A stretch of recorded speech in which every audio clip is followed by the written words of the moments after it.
사람들에게 보내주세요. 사랑합니다. 축복합니다. 서로 인사를 하도록 하겠습니다. 사랑합니다. 축복합니다. 네, 오늘도 우리가 정말 하나님 앞에 마음과 뜻을 다해 올려드리는 이 예배를 통해 우리는 또 하나님으로부터 새 힘을 얻고 또 하나님을 영광 돌려드리는 우리의 삶이 되기를 축복합니다. 제가 기도드리고 오늘 예배를 하나님께 올려드리겠습니다. 나의 하나님은 과거에 묻혀 계신 분도 아니요, 미래에 계신 막연한 그런 하나님도 아니요, 문자나 이론에 갇혀 계신 분도 아니요, 현재 오늘 지금 이 시간 나와 함께 실제하시고 역사하시는 분, 바로 그분이 나의 하나님이심을 고백합니다. 하나님, 은혜가 생명인 것을 믿습니다. 그 은혜 아니면 우리가 한순간도 살 수 없음을 고백하오니 오늘 우리에게 합당한 은혜를 부어주옵소서. 우리의 삶은 더욱 은혜를 구하는 삶이 되도록 복을 내려주옵소서.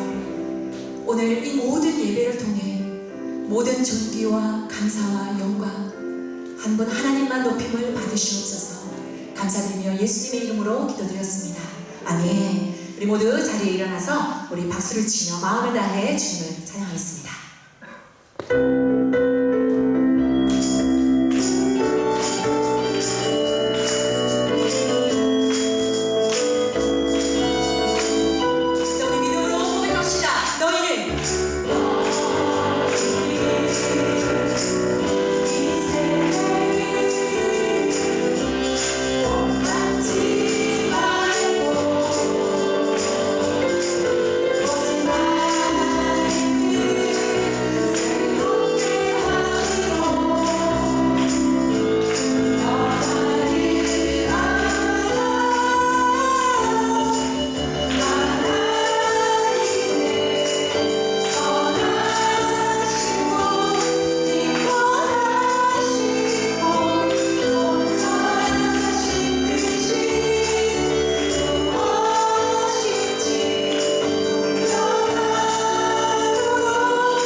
주의 교회를 사용하여 주시옵소서. 아멘. 주 십자가를 우리 힘차게 박수치면서 주 십자가를 지심으로 죄인을 구속하셨사매 그 길을 보고 믿는 자는 주의 진노 들어가네. 아멘. 내가 그를 구원자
주시고 하나님 우리 교회를 사용하여 주시옵소서. 하나님 나라를 사용하여 주시옵소서. 우리 함께 주여 지고 동성으로 나시겠습니다. 주여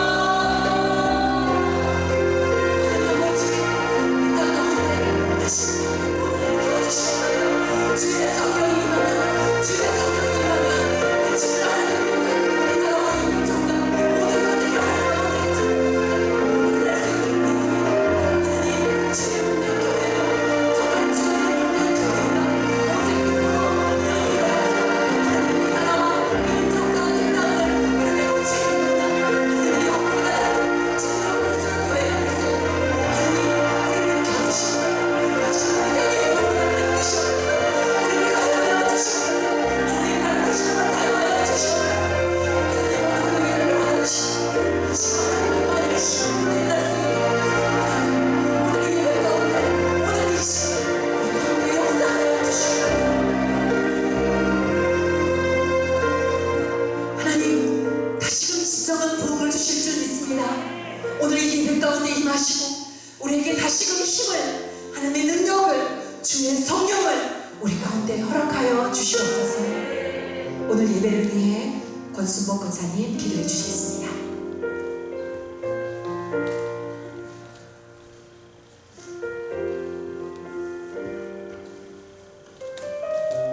여호와께 감사하라. 그는 선하시며 그 인자하심이 영원하리로다.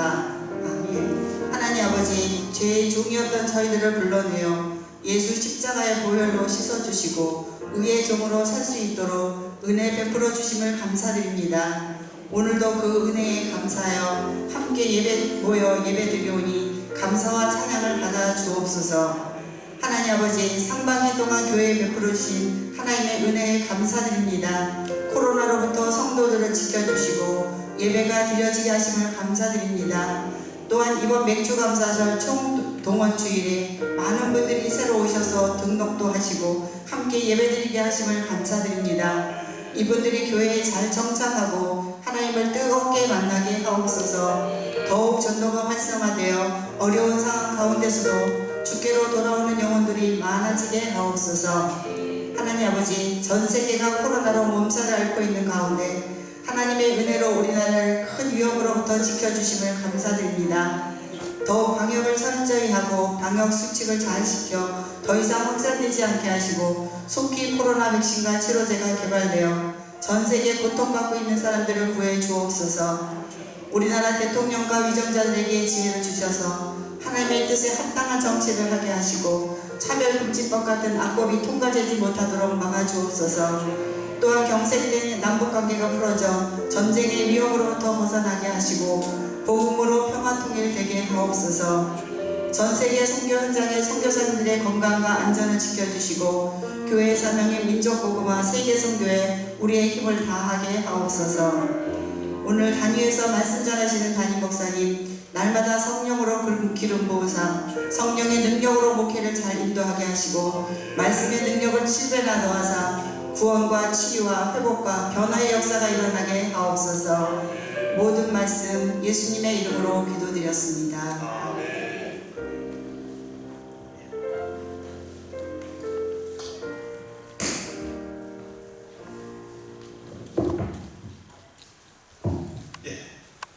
자리에 앉으시기 바랍니다. 감사합니다. 우리 옆에 있는 분들 축복합시다. 행복한 수요일입니다. 축복합니다. 오늘은 출애굽기 12장으로 갑시다. 출애굽기 12장 피의 구원, 하나님의 은혜 보십시다. 6월절 어린 양의 피, 다 같이 시작. 출애굽기 12장 1절부터 14절까지 말씀 한 절씩 들어갑시다. 여호와께서 애굽 땅에서 모세와 아론에게 일러 말씀하시되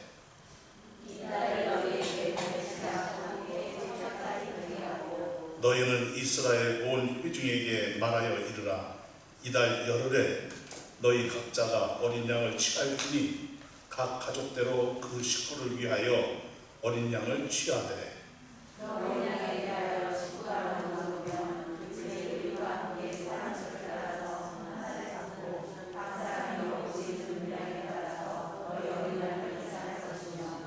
너희 어린 양은 흠없고 일련된 수컷으로 하되 양이나 염소 중에서 취하고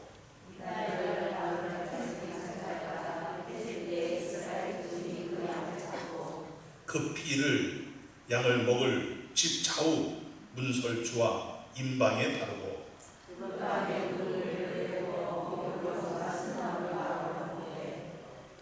날것으로나 물에 삶아서 먹지 말고 머리와 다리와 내장을 다 불에 구워 먹고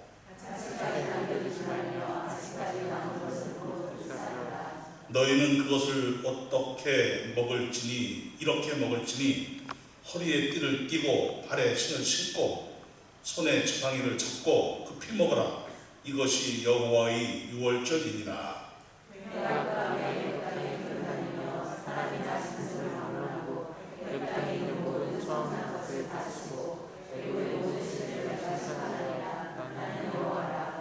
내가 애굽 땅을 칠 때에 그 피가 너희가 사는 집에 있어서 너희를 위하여 표적이 될지라.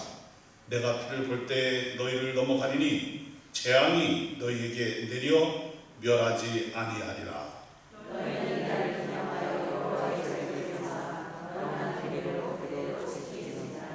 아멘. 아멘.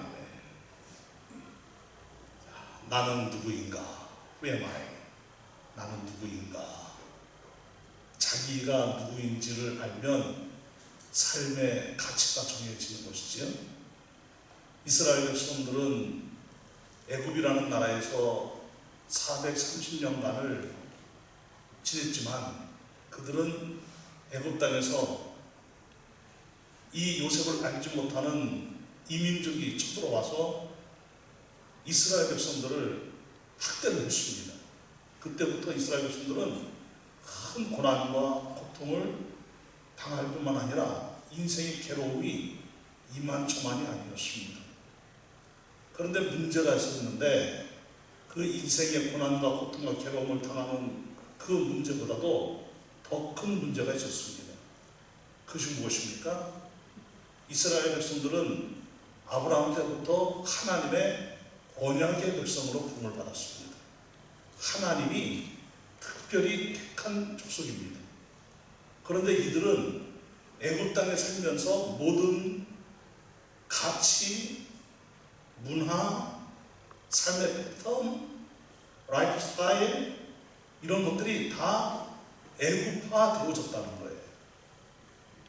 몸만, 혈통만 이스라엘 백성들이지 사는 것은 그냥 애굽 사람이나 다를 바가 없는 그런 상태가 되었다는 것입니다.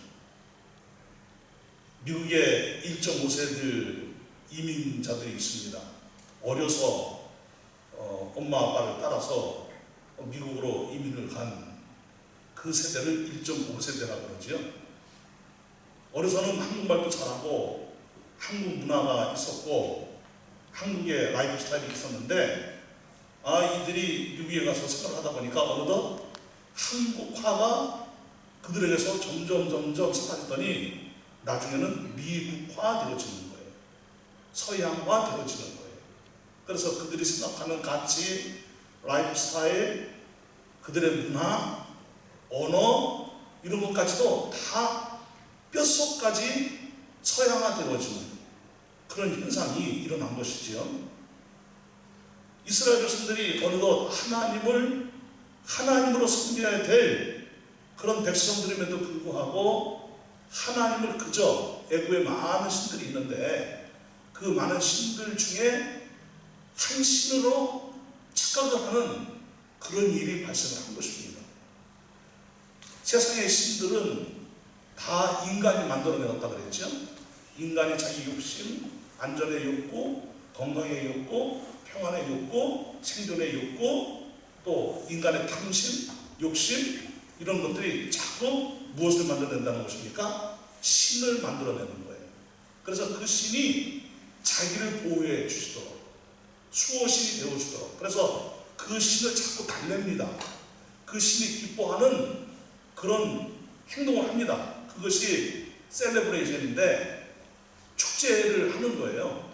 그 신 앞에서, 우상 앞에서 축제를 열고 신을 기쁘시게 하는 거예요. 그래서 온갖 제물을 올려드리고 또 우상들을 섬기는 그 사람들 중에도 피의 제사를 드리는 사람들이 있어요.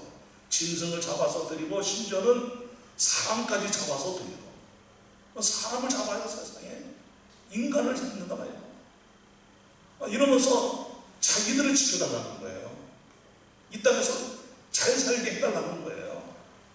이 땅에서 좀 다른 사람 밑에서 노예로 사는 것이 아니라 나도 권력을 거머쥐고 다른 사람들에게 호령하면서 다른 사람들을 내 신하를 만들고 부하로 만들어서 나도 사람을 지배하는, 사람들을 이끄는 그런 사람으로 살고 싶다고. 그러니 신이 나한테 그런 능력을 달라고, 그런 위치에 나를 세워달라고 그냥 그렇게 신에게 온갖 정성을 다 바치는 거예요. 이것이 어느덧 무엇이 되는 것입니까? 종교가 되는 거예요. 종교. 그런데 여러분, 기독교는 종교가 아니지요? 믿습니까? 기독교는 분명히 종교가 아니지요? 여러분, 하나님은 우상 아니지요? 세상에 있는 많은 신들 중에 신이 아니시지요? 세상에 있는 모든 신들은 다 허상입니다. 거짓입니다. 아무것도 아닌데 인간이 진짜처럼 믿고 있는 것뿐이에요. 하지만 하나님은 영원전부터 영원히 홀로 존재하시는 하나님이십니다. 온 우주 모든 만물을 창조하신 창조주 하나님이십니다. 하나님은 영원부터 영원까지 살아계시고 모든 만물을 하나님이 창조하셨을 뿐만 아니라 모든 만물을 하나님이 친히 주관하시고 섭리하시고 다스리시는 분이십니다.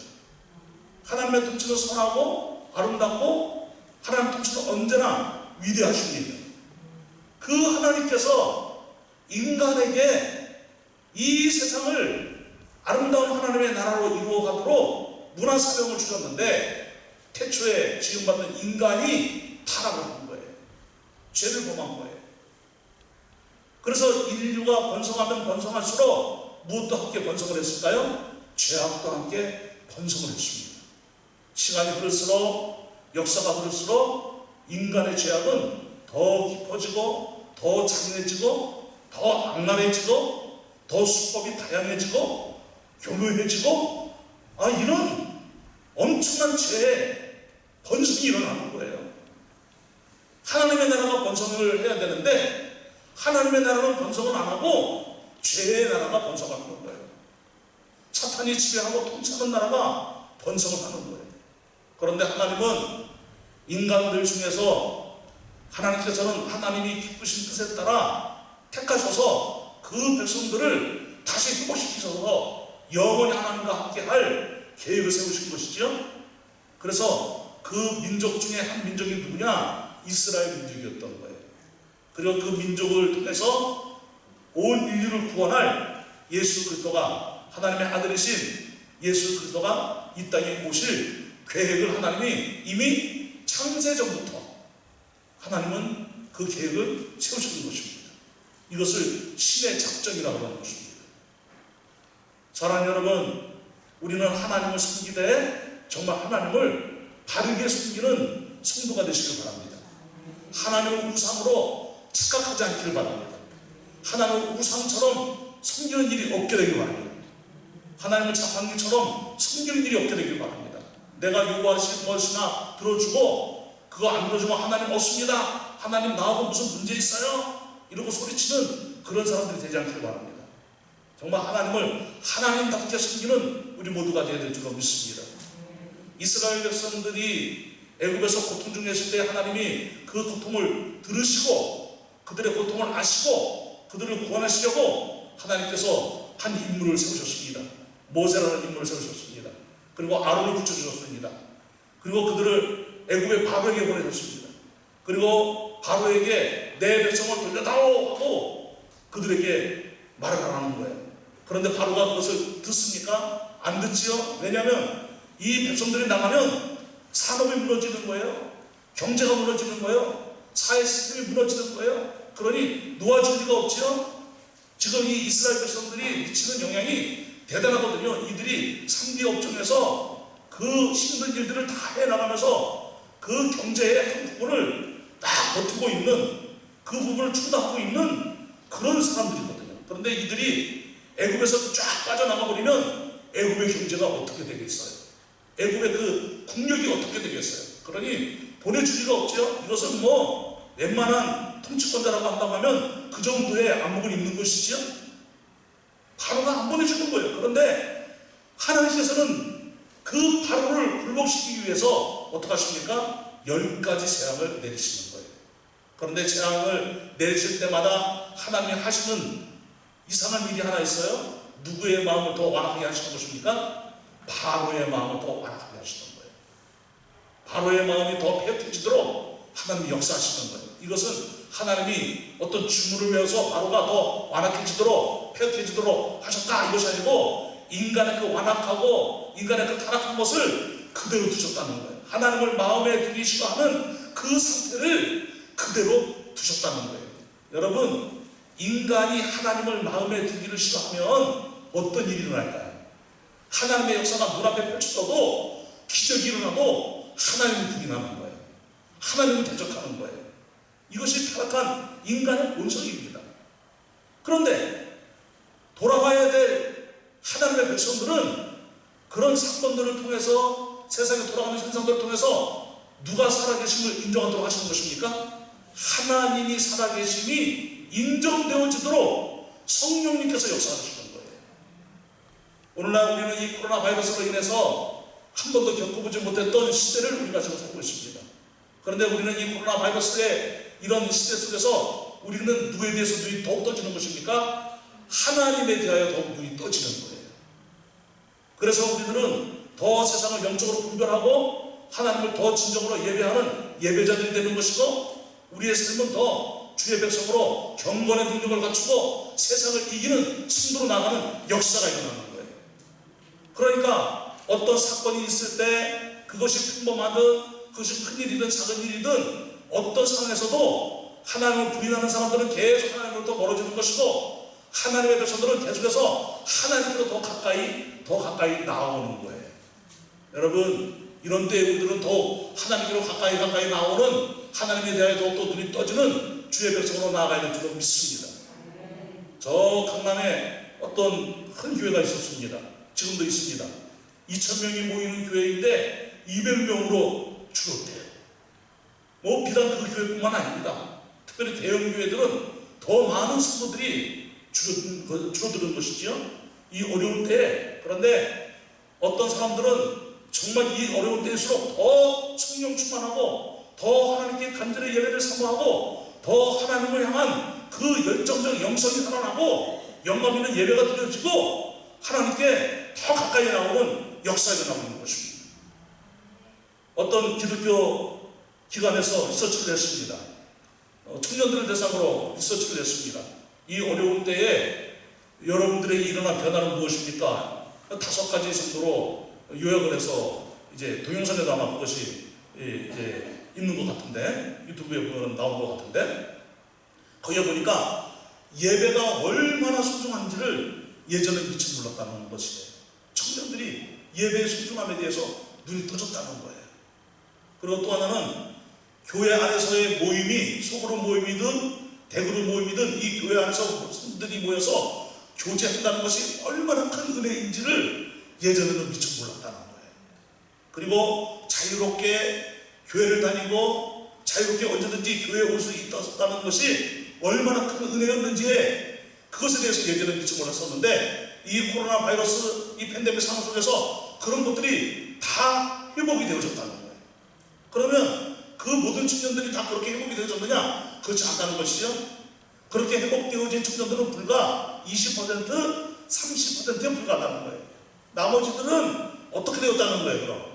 그냥 교회를 멀리하고, 어떤 친구들은 교회를 떠나고 아예 이참에 기독교를 접고 무신론자가 되고, 이런 일도 일어났다는 거 아닙니까? 여러분, 우리에게는 항상 모든 상황이 하나님에 대하여 눈이 떠지는 상황이 되어야 될 줄로 믿습니다. 하나님께로 더 가까이 나가는 그 기회가 되기를 주님의 이름으로 축복을 합니다. 이스라엘 백성들이 하나님께서 애굽 땅에 내리신 10가지 재앙이 있었는데 이 재앙이 거듭되고 계속되어질수록 또 종류가 다르게 계속해서 애굽 땅에 하나님이 행하시는 재앙이 임할수록 이스라엘 백성들은 서서히 하나님에 대하여 눈이 떠지고, 그리고 하나님께서 마지막 날, 마지막 10번째 재앙을 행하셨는데 그것은 이스라엘 땅이 아니라 이 애굽 땅에 있는 모든 백성들의 가정에 장자와 또 가축에 처음 난 것을 다 죽이는 이 역사를 하나님이 이루신 거예요. 바로의 궁궐도 예외가 아닙니다. 어떤 권력자의 집안도 예외가 아닙니다. 이스라엘 백성들이 살고 있는, 거주하고 있는 그 지역 외에 어느 지역도 예외가 아닙니다. 하나님의 재앙은 모든 그 애굽 사람들뿐만 아니라 애굽 땅에 거주하는 모든 사람들에게 임했는데 유독 어디에만 그 재앙이 피해갔다는 것입니까? 이스라엘 백성들이 거주하고 있는 고센 땅에는 그 재앙이 내리지 않았다는 거예요. 그러면서 이스라엘 백성들이 하나님이 정말 우리의 신이시구나, 우리는 하나님의 백성이구나, 이렇게 이들이 하나님에 대하여 학습되어져 가는 거예요. 하나님을 경험하는 그런 일들이 이제 점점 더 깊어지고, 점점 하나님에 대하여 이들이 영적으로 하나님과 더 친밀한 관계 속으로 나아가는 그런 역사가 일어나는 것이지요. 그런데 10가지 재앙 중에 마지막 재앙이 주는 의미가 무엇입니까? 그 의미는 오직 누구의 은혜라는 것입니까? 하나님의 은혜고, 하나님의 능력이 아니고서는 우리는 애굽에서 벗어날 수 없다, 이것을 보여주는 거예요. 하나님의 은혜가 아니고서는 이 강력한 애굽을 맞설 수도 없고 애굽에서 탈출할 수도 없다는 것을 여실하게 보여주고 있는 것이지요. 그렇기 때문에 이 하나님의 은혜로만, 하나님의 능력으로만 벗어날 수 있다는 이 사실에 대하여 이스라엘 백성들에게 눈이 활짝 열리도록 하나님께서 6월절 어린 양의 역사를 이루시는 것입니다. 그래서 출애굽기 12장 오늘 1절부터 14절까지 우리가 읽어보았는데, 구절을 살펴보게 되면 이 출애굽기 12장은 따라서 새로운 시작을 열어주신다. 시작. 이스라엘 백성들에게 드디어 새로운 시작, 새 삶에 대하여 역사를 하나님이 행하시는 것을 보여주시는 거예요. 그리고 정해 주신 기준에 따라 이제 양을 잡고 염소를 잡고 이 하나님께 올려드릴 순전한 양들을 잡아야 되는데, 그것이 12장 3절부터 5절까지 가르쳐주고 있는 것이죠. 또 양을 잡아서 어디에 바르는 것입니까? 양피를 그 문설주와 임방에 바르라는 거예요. 이것이 12장 6절부터 7절까지 말씀입니다. 또 집안에 있는데 집안에서 고기를 먹는 거예요. 근데 이 고기를 어떻게 먹으라는 거예요? 삶아 먹으라는 거예요? 구워 먹으라는 거예요? 구워 먹으라는 거예요. 이것은 화제를 의미하지요. 또 번제를 의미하지요. 반드시 구워서 먹어야 됩니다. 불에 익혀서 먹어야 됩니다. 삶아서 먹으면 안 된다는 거예요. 기름에 튀겨 먹어도 안 된다는 거예요. 그리고 무교봉과 쓴나물을 함께 먹으라는 거예요. 이것이 12장 8절에서 우리에게 가르쳐주고 있는 말씀입니다. 그리고 복장은 어떻게 하고 먹으라는 거예요? 나그네 복장으로 먹으라는 거예요. 그러면 이 6월절 만찬은 아침에 먹으라는 거예요? 저녁에 먹으라는 거예요? 저녁에 먹으라는 거예요. 왜요? 유대인들, 이 이스라엘 백성들은 하루의 시작이 아침일까요? 저녁일까요? 저녁입니다. 우리하고 다르지요, 개념이? 유대인들은, 이 이스라엘 백성들은 하루의 시작이 저녁부터 시작이 되는 겁니다. 저녁이 하루의 첫 시간인 거예요. 그러니까 하루의 첫 시간에 무엇을 하라는 거예요? 양을 잡아서 그 피를 임방에 바르고 그 고기를 구워 먹는 6월절 행사를 하라는 거예요. 이 셀레브레이션을 하면서 이것을 대대에 하나님이 가르쳐 준 대로 지키라는 거예요. 여기서 인간의 생각과 또 인간의 사상이나 이런 것들이 들어가지 말라는 거예요. 하나님이 정해주신 규례대로 영원히 지키라는 거예요. 그렇다면 여러분, 우리는 이 12장을 통해서 무엇을 발견하는 것입니까? 예수 그리스도의 십자가의 피입니다. 예수 그리스도의 십자가의 피의 역사가 6월절 어린 양 사건의 모형으로 우리에게 보여주고 있는 거예요. 오늘 본문 말씀을 우리 함께 살펴보면 좋겠습니다. 1절부터 3절까지 말씀을 다 같이 읽어봅니다. 자, 오늘 본문 말씀 12장 1절부터 3절 다 같이 한 목소리로 시작. 여호와께서 애굽 땅에서 모세와 아론에게 일러 말씀하시되 이 달을 너희에게 달의 시작 곧 해의 첫 달이 되게 하고 너희는 이스라엘 온 민족에게 말하여라. 이 달 열흘에 너희 각자가 어린 양을 취할지니 각 가족대로 그 식구를 위하여 어린 양을 취하되. 자, 여러분, 여호와께서 하나님께서 이스라엘 백성들에게 6월절 어린 양을 잡아서 그 피를 바르고 그 고기를 먹는 데 있어서 어떻게 행하라고 자세하게 알려주신 것입니까? 이 달을 너희에게 달과 시작 곧 그 해의 첫 해의 달이 되게 하고 그랬어요. 그러니까 이것은 분명 애굽 사람들이 지키고 있는 첫 해와 이제 이스라엘 백성들이 새롭게 시작함으로써 첫 해를 시작하는 의미가 같다는 거예요? 다르다는 거예요? 다르다는 거예요. 우리의 시작은 항상 언제 시작이죠? 12월 31일이 끝나면 1월 1일부터 새해가 시작이 되는 거예요. 그런데 지금도 이스라엘 백성들은 언제가 첫 해입니까? 3월이 첫 해입니다. 3월이 그들에게는 1년의 시작이에요. 그 1년이 시작되는 그 3월 첫 해의 첫 달에 너희들이 이제 며칠날 이 6월절 어린 양을 잡으라는 것입니다. 그 6월절 어린 양을 취하라는 것입니까? 잡으라는 것이 아니고 취하라 그랬어요. 언제입니까? 1일입니까? 10일입니까? 10일이에요. 그죠? 여기 분명히 나와 있죠? 너희는 이스라엘 온 민족에게 말하리라. 이달 열흘에. 여러분들 성경책 가지고 있으면 거기에다가 밑줄을 쳐놔야 돼요. 여러분들 색연필 있으면 색연필 표시를 딱 해놓으셔야 돼요. 이달 열흘에 너희 각자가 어린 양을 어떡할지니? 취할지니 그랬어요.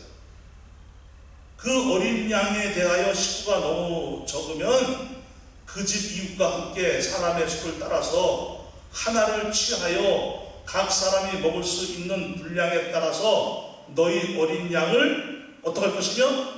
계산할 것이며. 이것은 어린 양의 그 살과 피가 함부로 낭비되거나 허비하지 않도록 하기 위한 조치인 거예요. 너무 분량이 많아가지고 먹지 못하고 내버리는 일이 없도록 하라는 거예요. 버리는 일을 최소화하라는 거예요. 그만큼 소중하다는 것이죠. 그래서 5절 다 같이 읽다 시작. 너희 어린 양은 흠없고 1년 된 수컷으로 하되 양이나 염소 중에서 취하고. 자 보세요. 양만 잡았나요? 염소도 잡았나요? 염소도 있지요. 그런데 양이든 염소든 순정한 어린 것이어야 돼요. 늙은 거, 몸에 병이 있는 거, 뭐 애꾸는 절름발이, 피부병, 털 빠지고, 뭐 이런 골골하고 이런 것들은 재물이 될 수 있다 없다? 재물이 될 수 없다는 거예요. 아주 건강한 순전한 그런 어린 것들을 제물로 취하라는 것입니다. 그래서 그 제물로 취해서 이 어린 양을 잡는데, 자 보세요. 너희 어린 양은 흠없고 1년 된 수컷으로 하되 양이나 염소 중에서 취하고. 언제 취했다는 것이죠? 그달 열흘에 취하고. 자 보세요. 그달 며칠 날? 나훗날 간직하였다가 해질 때에 이스라엘 민중이 무엇을 잡고? 그 양을 잡고.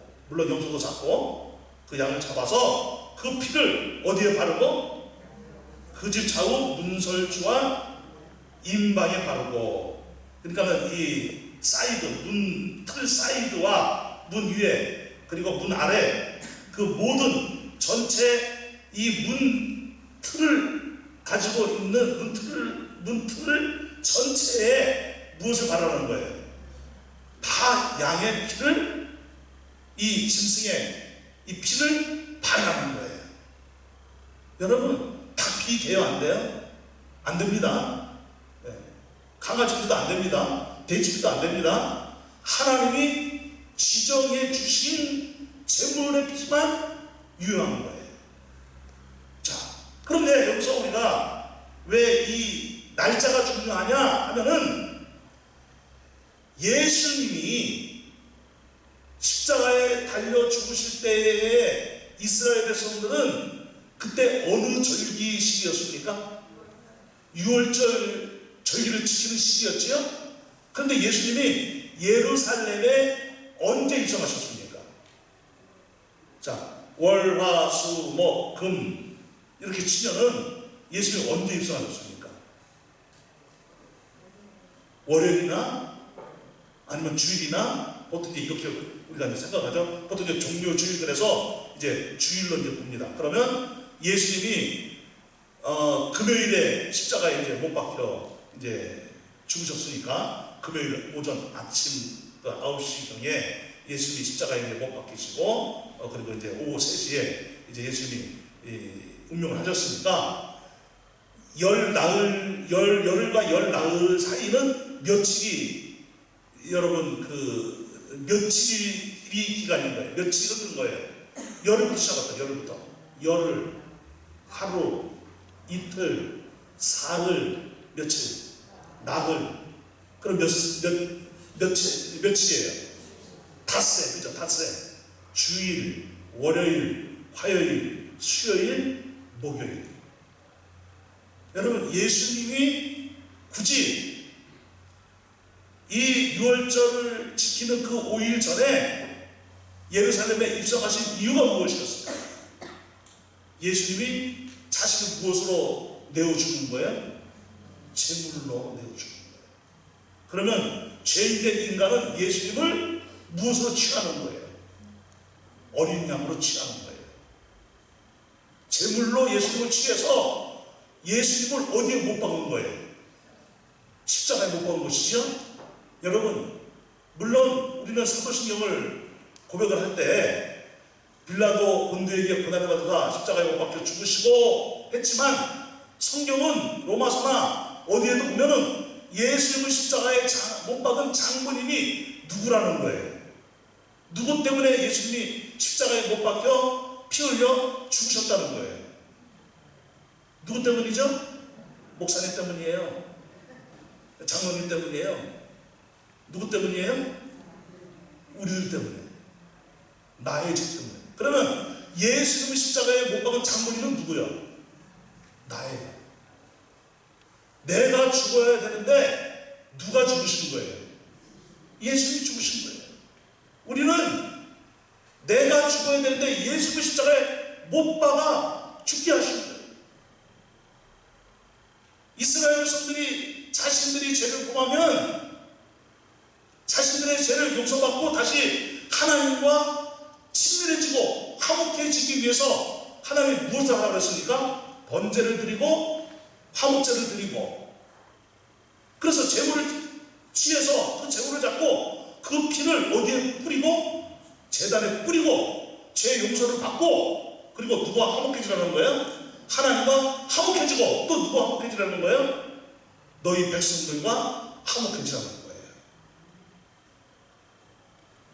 사랑하는 여러분, 정말 우리는 이 6월절이라는 이 사건에 대해서 예수 그리스도가 우리를 위하여 십자가에 못 박혀 죽으신 하나님의 아들이신데, 순전하시고 죄가 없으시고 거룩하신 그 하나님의 아들이 내 죄 때문에 십자가에 못 박혀 죽으시고, 나는 예수로 말미암아 영생을 얻게 되었고 하나님의 자녀가 되었고 영원히 하나님과 화목하게 되었고 하나님과 친밀하게 되었고 하나님의 자녀가 되었다는 이 사실이 얼마나 크고 얼마나 놀라운 은혜인가에 대하여 우리가 눈이 떠지고 마음이 열리고 우리의 영혼과 우리의 온 감성과 온 마음과 온 정신이 바로 이 은혜로 물들면 우리는 인생을 아무렇게나 내가 원하는 대로 막 살 수 있다 없다? 없다는 거죠. 그러니까 여러분, 이 사도 바울과 또 고백이 나오는 거죠. 이후로는 누구든지 나를 괴롭게 하지 말라. 나는 예수 그리스도의 흔적을 가졌다. 나는 자랑할 것이 있다고 한다면 나는 오직 예수 그리스도의 십자가 외에는 자랑할 것이 없다. 나는 가난에 처할 때도 있었고 또 풍부에 처할 때도 있었고 배가 고플 때도 있었고 배가 부를 때도 있었지만 항상 나는 언제든지 어느 곳에 있든지 만족하는 비결을 배웠는데 그것이 무엇이냐? 내게 능력 주시는 자 안에서 나는 모든 것을 할 수 있느니라. 이제 나는 예수 그리스도의 생명력으로 배가 불러도 예수 그리스도의 생명력으로 사는 것이고 배가 고파도 예수 그리스도의 생명력으로 사는 것이고 가난해도 예수 그리스도의 생명력으로 사는 것이고 내가 부자가 되어도 풍부해져도 그때도 나는 예수 그리스도의 생명력으로 사는 것이 나는 내가 자랑할 것이 있다는 거예요? 없다는 거예요? 없다는 거예요. 여러분, 우리 주 예수 그리스도께서 우리의 죄 때문에 십자가에 못 박혀 죽으셨습니다. 2000년 전에 저 골고다 언덕에 십자가를 지시고 가셔서 그 골고다 언덕에 정상에서 못 박혀 죽으실 때에 예수에게 십자가를 지어준 것도 나고 여러분들이고 예수의 십자가에 못 박은 것도 저희고 여러분들인 거예요.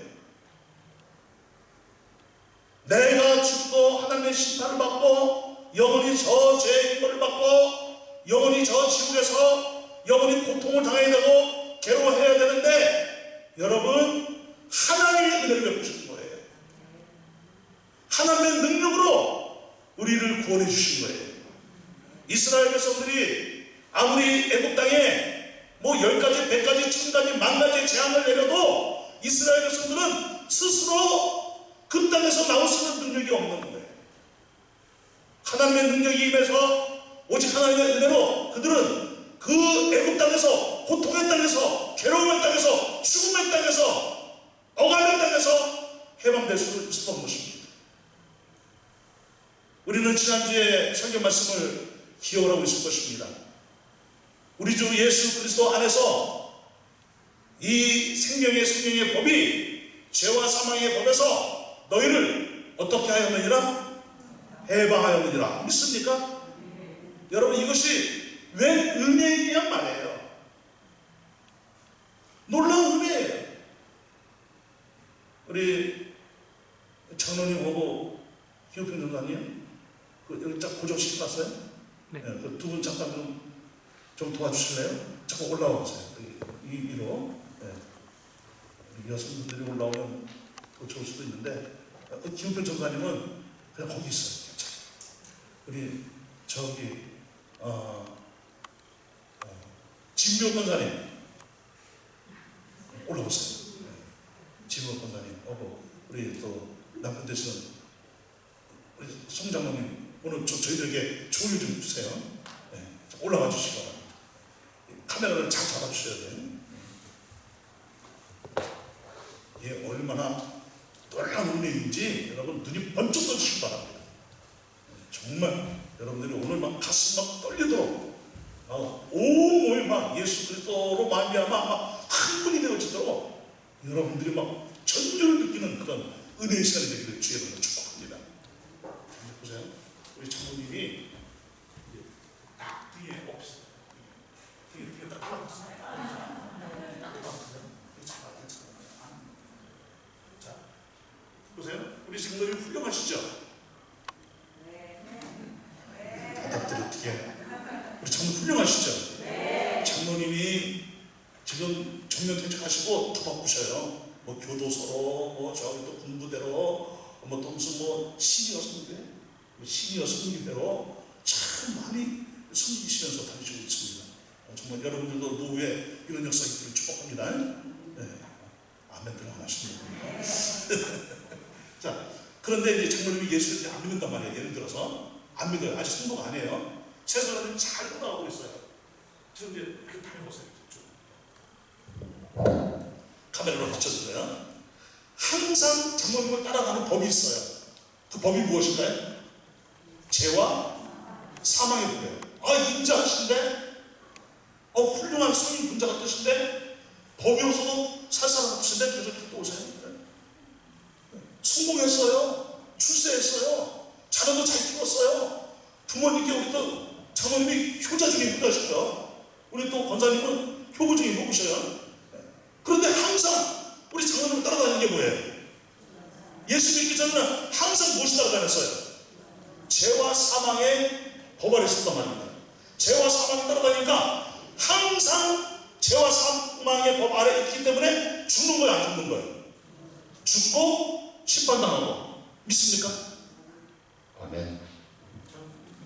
아멘. 자, 그런데 이게 반전이었답니다. 반전.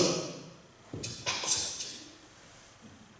장모님이 이제 어깨 훨씬 크시니까, 권장님보다 크시니까. 자, 보세요. 죄와 사망의 법보다 큰 어떤 법이 주어진 거예요. 예수 그리스도 안에서 생명의 성령의 법이 주어졌어요. 믿습니까? 생명의 성령의 법이 주어졌으니까 조금 기분 나쁘더라도 기분 나쁜 척 하지 말고 해결하셔야 돼요. 이 권사님이 예수를 믿는 거요. 이제 확실히 믿는 거예요. 믿으시죠? 아멘. 네. 끝까지 믿을 거죠? 아멘. 확신하시죠? 아멘. 예. 그런데 이제 권사님이 이제 또 가서 이렇게 그런데 벌써 오늘 시어머니하고 땡땡 싸웠어요. 권사님이 화가 나가지고 아버님! 진짜! 소리쳤어요. 전에는 무엇이 따라다녔어요? 죄와 사망의 법이 따라다녔는데 이제는 어떤 법이 있는 거예요? 생명의 성령의 법이 있는 거예요. 여러분 심판 당해 안 당해? 안 당하는 거죠? 믿습니까? 그런데 이제 성령님이 항상 있으니까 이제 그렇게 해놓고 이제 깨달아지는 거야, 안 깨달아지는 거야. 아이고 내가 좀 안 해야 될 일을 했네. 내가 하지 말아야 될 말 했네. 그럼 이게 깨달아지겠죠. 그죠? 그럼 이제 회개해야 해. 회개해야죠. 이것이 성령님의 능력이에요. 성령님이 항상 함께 다니시면서 우리가 잘못을 범하면 우리 안에서 양심이 견디지 못하는 거예요. 왜냐? 생명의 성령의 법 아래 있기 때문에. 생명의 성령의 법 아래 있는 사람들은 예수 믿었으니까 구원받아서 할렐루야 그러면서 막 아무렇게나 막 사는 게 아니에요. 내가 양심의 꺼리는 행동을 하고 하나님 앞에 내가 이 바로서지 못하는 그 일을 행하게 되면 성령님이 그때마다 우리의 양심에 조명이 되어주시고, 자, 조명이 뭐죠 여러분? 여기 조명이 있죠? 밝혀주신단 말이에요. 그래서 이거 내가 잘못한 거라 하면서 즉시 어떤 일을 하게 하는 거예요? 회개하는 일을 하게 하시는 거예요. 이것이 죄와 사망의 법 아래 있는 사람의 특징인 거예요. 이제 항상 죄와 사망의 법이 이제 우리를 따라다녔었지만 이제는 성령의 생명의 법이 따라다니고 있으니까 쭉 다녀보세요. 이제 어디를 가든지 무엇을 하든지 실수를 하든지 시험에 좀 걸려서 좀 넘어지든지 또 뒤로 자빠지든지 앞으로 넘어지든지 해도 자, 예수를 믿고 그러니까 넘어져도 이제 어디로 넘어지는 거예요? 하나님께로 넘어지는 거예요. 전에는 마귀에게로 넘어졌어요.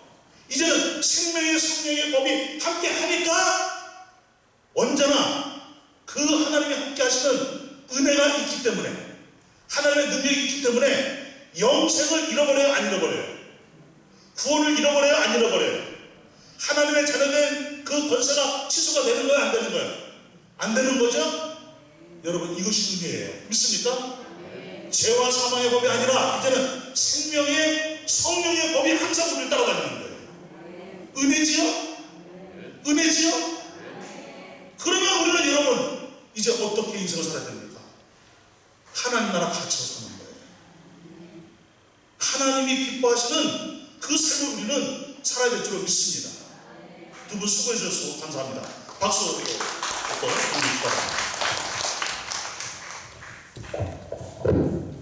이제 이스라엘 백성들을 6월절 이 어린 양의 사건을 통해서 이들을 애굽에서 탈출을 시키신 후에 광야에서 하나님의 백성으로 훈련을 시키시고 그 전투가 있는 가나안 땅을 점령해서 그것에서 누구의 나라를 이루어 가라는 것입니까?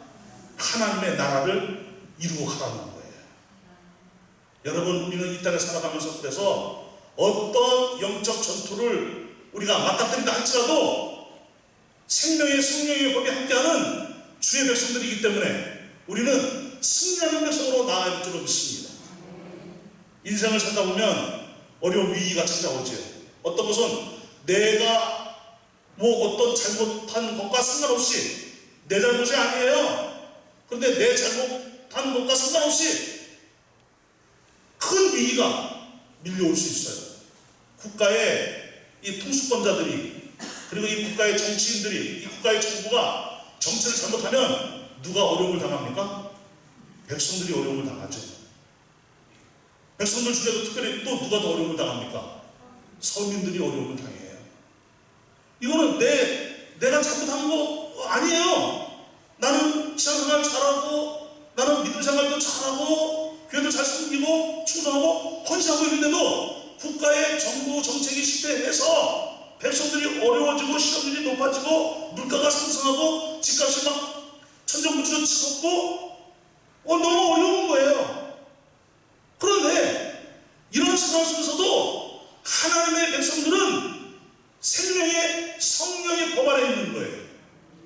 그러니까 우리는 이런 상황 속에서도 누구의 가치를 가지고 사는 겁니까? 하나님 나라 가치를 가지고 사는 거예요. 또 살다 보니까 자녀 문제 때문에, 가정의 여러 가지 문제들 때문에, 경제 문제 때문에 어려움을 당할 때가 있어요, 없어요? 있지요? 그런데 놀라운 것은 생명의 성령의 법이 나를 이제 지배하고 있으니까 그런 상황 속에서도 우리는 누구에 대하여 눈이 떠지고 하나님에 대하여 눈이 떠지고 믿습니까? 그리고 여전히 하나님 나라 가치를 가지고 사는 거예요. 하나님의 우상이 아니라는 거예요. 하나님은 생명이십니다. 영원한 생명이십니다. 믿습니까? 이제는 그 하나님의 생명이 예수 그리스도를 통해서 우리에게 영원한 생명으로 주어진 거예요. 이 땅에 살아가는 동안 어떤 어려움과 고난과 환난과 풍파가 밀려와도 우리는 여전히 하나님의 통치 아래 있고 생명의 성령의 법 아래 있으니까 하나님을 영원토록 즐거워하는 주의 백성으로 나아가는 날마다 이 역사가 이어지게 되기를 주님의 이름으로 축복합니다. 그렇기 때문에 여러분, 예수를 진짜 믿는다고 한다면, 그리고 성령님의 통치 아래 있다고 한다면 기뻐서 어쩔 줄 모르는 거예요. 감사가 넘치는 거예요. 큰 기쁨과 감동이 많은 거예요. 그리고 어려운 문제가 일어날 때마다 어떤 문제가 있든지 없든지 상관없이 늘 기도하는 백성으로 사는 것입니다. 왜냐? 하나님 우리의 인생의 문제를 누구보다도 더 잘 아셔요. 믿습니까? 여러분들의 슬픈, 눈물, 아픔, 고통, 괴로움, 여러분들이 무엇 때문에 죽어가고 있는지, 여러분들의 상황이 지금 어떠한지, 가정은 어떤지, 사업은 어떤지, 직장은 어떤지, 지금 우리가 살고 있는 이 시대는 어떤 시대인지 여러분 누구보다도 하나님이 더 잘 아신단 말이에요. 그러니까 여러분, 하나님께로 가까이 더 가까이 나가면 모든 문제가 해결되는 것입니다. 우리는 이제 결단하셔야 됩니다.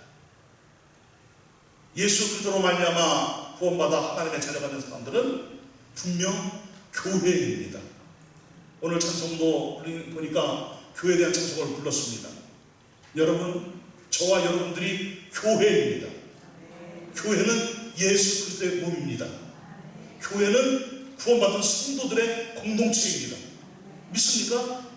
그러면 우리는 이제 이런 팬데믹 상황 속에서도, 코로나 바이러스가 있는 상황 속에서도 우리는 함께 해야 될 줄 믿습니다. 모이기를 피하는 어떤 사람들의 습관과 같이 하지 말고, 언론이 교회를 싸잡아 돌든, 교회가 코로나 바이러스의 온상이라고 그렇게 공격을 하든 상관없이 우리는 더욱 모이기에 힘쓰는 성도로 살아야 될 줄 믿습니다.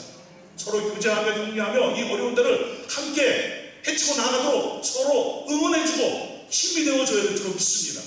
그리고 우리들은 함께 하나님 나라 갇혀 나아가야 될 줄 믿습니다. 여러분 제발 부탁하건대 별것도 아닌 문제를 가지고 감정이 상해서 속이 상해서 나 이제 안 해버릴까 싫어 막 이러면서 그냥 자기의 있는 순대를 다 드러내고 또 속내는 드러내지 않지만 혼자 뻥 해가지고 이제 나 안 해버릴 거야 이런 일은 절대로 없기를 바랍니다. 하나님의 은혜가 우리를 덮고 있습니다. 그 은혜가 얼마나 감사한지 하나님께 영광을 돌리며 나가는 우리 모두가 되시길 주의 이름으로 축복합니다. 지난주에 새로운 여러분들이 또 있었습니다. 우리 파워친구들도 9명이나 또 왔다는 소식을 들었습니다. 다른 곳에도 여러 명이 있었던 것으로 봅니다. 그리고 우리 청년부에도 한 6명 이상이 또 등록을 또 하셨고 또 등록 안 하신 분들도 있고 또 오랜만에 나오신 분들도 있고 그래서 다른 때보다도 많은 분들이 오셔서 하나님께 함께 모여 예배하는 그런 복된 주일이었습니다. 여러분 이분들이 교회에 잘 정착하도록 우리는 기도해야 될 줄 믿습니다. 우리 찬송 하나 부르시고 난 후에 함께 기도합시다. 우리 오늘 불렀던 찬송 중에 6월절 어린 양 찬송이 있어요. 그 찬송 우리 함께 부르십시다. 주 십자가를 지시고 박수 치면서 힘차게 찬송하십시다.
예수 그리스도 안에서 생명의 법으로 말미암아 죽음의 권세를 이겼습니다. 사망의 권세가 더 이상 우리에게 왕노할 수 없습니다. 사탄 마귀의 권세를 이겼습니다. 여러분 죽음의 권세를 이기고 죄의 권세를 이기고 사탄 마귀의 권세를 이겼다는 것은 모든 인생의 문제로부터 해방이 되었다는 거예요. 어떤 것도 이제 우리에게 왕노할 수 없습니다. 오직 하나님만이 우리의 왕이십니다. 영원히 우리의 왕이십니다. 때문에 하나님 지금 내 인생에 당하고 있는 모든 어려움도 이제는 해방되었음을 믿습니다. 가난에서도 해방이 되었고, 인생의 괴로움에서도 해방이 되었고, 우울증에서도 해방이 되었고, 각종 질병으로부터도 해방이 되었고, 온갖 인생의 다반사의 모든 문제들이 다 우리를 정령하지 못하고 우리는 그 문제들로부터 해방되었음을 믿습니다. 그러기에 우리들은 모든 것을 이기고 승리를 선포하며 나가는 주의 백성으로 살게 하여 주옵소서. 지금 살다 보니 또 인생의 어려움이 왔습니다. 이런 문제가 있습니다. 저런 문제가 있습니다. 자녀 문제가 있습니다. 경제 문제가 있습니다. 건강의 문제가 있습니다. 하나님 이것조차도 이기 뚫는 싸우니 주여 고쳐주시옵소서. 해결하여 주시옵소서. 능히 승리를 선포하며 나가는 역사가 일어나게 하여 주시옵소서. 우리 교회를 지켜주시옵소서. 교회가 승리를 선포하며 오늘날 이 시대에 더욱 일어나 빛을 발하며 교회로서의 역할을 감당하며 교회의 공자 사역을 넉넉히 감당하는 우리 삶을 위해 되게 하여 주시옵소서.